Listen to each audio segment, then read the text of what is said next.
સ્વામિનારાયણ સંપ્રદાયના સાધુ દ્વારા હિન્દુ દેવી દેવતાઓ પર ટિપ્પણી કરાતા વિવાદને લઈ ખેડૂત આગેવાન ભરતસિંહ વાળાનો અનોખો વિરોધ જોવા મળી રહ્યો છે। પ્રાપ્ત માહિતી અનુસાર મહુવા તાલુકાના ઉચ્ચકોટડા શક્તિપીઠમાં ચામુંડા માતાજીના સાનિધ્યમાં એક દિવસના પ્રતીક ધરણા યોજવામાં આવ્યા।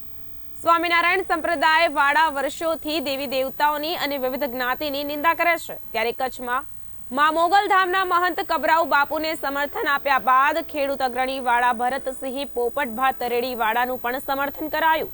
અને ઊંચા કોટડામાં ચામુંડાના સાનિધ્યમાં ખુલ્લા મેદાનમાં ખડપથારી પર કોથળો પાથરી પ્રતીક ધરણા કરી ટિપ્પણી કરનારાનો ખુલ્લેઆમ વિરોધ કરી રહ્યા છે, જેને સનાતન ધર્મના અનેક લોકો સમર્થન પણ આપી રહ્યા છે। જે સ્વામિનારાયણ સંપ્રદાયની સ્થાપના કરી ત્યારથી લઈને અત્યાર સુધીમાં એના જે અમુક સ્વામિનારાયણ સંપ્રદાયવાળા છે એ વારે વારે વર્ષોથી તે આજ સુધી દેવી દેવતાઓ, પછી ભગવાન શંકર હોય,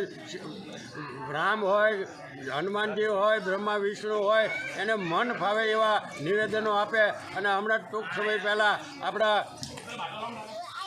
પૂર્ણ પુરુષોત્તમ એવા દ્વારિકાના કૃષ્ણ ભગવાન વિશે પણ એને અભદ્ર ટીકા ટિપ્પણી કરી, એટલે એનો અમે સખત વિરોધ કરીએ છીએ। અને આજે કબરાઉ ધામ કચ્છમાં જે મોગલધામના બાપુ છે એને પણ ઉપવાસ અને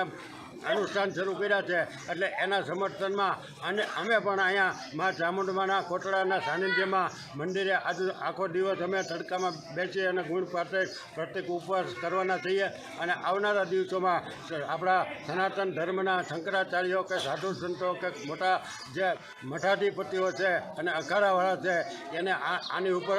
સખત પ્રમાણમાં અંકુશમાં લાવે અને